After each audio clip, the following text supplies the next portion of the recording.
તમારી પાસે મલ્ટીમીટર હોય અને એસી અને ડીસી વોલ્ટેજ ચેક કરવા હોય તો એસી વોલ્ટેજ ચેક કરવા માટે વી ટિલ્ડના નિશાનમાંથી મલ્ટીમીટરનો એરો લેવાનો છે અને 750 માટે એરો સેટ કરવાનો છે.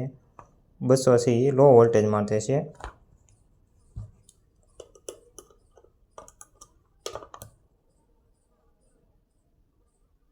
તો 244 વોલ્ટેજ આવે છે AC voltage. DC voltage check કરવા માટે વી ડેશના નિશાનમાંથી લેવાનું છે. 1000 છે એ હાઈ વોલ્ટેજ છે, તો હું 20 માંથી સેટ કરી દઉં છું અને મોબાઈલનું ચાર્જર લઈ લઉં છું.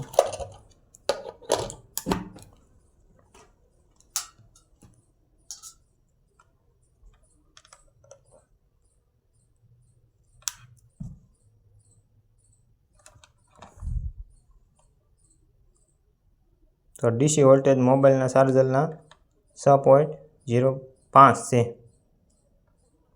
તો આ રીતે એસી અને ડીસી વોલ્ટેજ ચેક કરી શકાય.